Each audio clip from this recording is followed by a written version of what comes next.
બિહાર જે પ્રકારનું રાજ્ય રહ્યું છે કે છત્તીસગઢ જે પ્રકારનું રાજ્ય રહ્યું છે કે આ બધા રાજ્યોમાંથી લોકોને મોટા શહેરોમાં ધારો કે જવું હોય તો મુંબઈની અંદર આવે, દિલ્હીની અંદર આવે.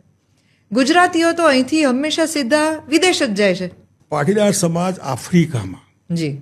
અને આજે બી ખેડા જિલ્લો તમે જુઓ તો લંડન, અમેરિકા, સૌથી વધારે અમેરિકા, લંડન બી આફ્રિકામાંથી ઘણા લંડનમાં ગયા. જી. પણ એ અને એનું કલ્ચર આખું ભાઈ કાકા H.M. પટેલ આખું ત્યાંનું કલ્ચર ચરોતરનું. ખેડા જિલ્લો એટલે ચરોતર, પટેલો એટલે ચરોતર, અમીરો એટલે ચરોતર.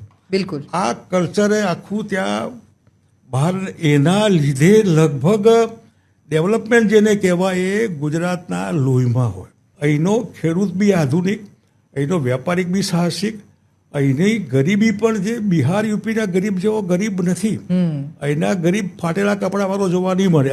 આપણા ગરીબના ઘરમાં અત્યારે ટીવી જોવા મળશે, એના હાથમાં મોબાઈલ જોવા મળશે, ભલે ફૂટપાથ ઉપર સૂતો હશે. એટલે આ જે વસ્તુ છે એ કોઈ પોલિટિકલ પાર્ટીના લીધે નથી થયું. બેઝિકલી એટલે ગુજરાતની જે અસ્મિતા, ગુજરાતીઝમ જે કહેવાય એના બ્લડમાં જે પડેલું છે ને એ આ બધું છે. અને એમાં એક પ્રકારની સહકારિતા, કોઓપરેટિઝમ, સહકારિતા જેટલી ગુજરાતમાં એટલી ક્યાંય જોવા ન મળે. એક પટેલ અમેરિકા જાય તો 10 પટેલને લઈ જાય અને વ્યવસ્થા કરે ત્યાં. અહીં પણ કંઈક હોય તો ટ્યુબવેલ આપણા ત્યાં ભાગીદારીમાં ટ્યુબવેલ ઇરિગેશન માટે 10 ખેડૂત ભેગા થઈને એક ટ્યુબવેલમાં મૂડીરોકાણ કરીને સાહસ કરે. એ જ પ્રકારે એપીએમસી માર્કેટ બન્યા, યાર આપણે અમૂલ બને, યાર બાકી ડેરી જે બધી. એટલે કોઓપરેટિઝમ પણ ગુજરાતના લોહીમાં આ પ્રકારે.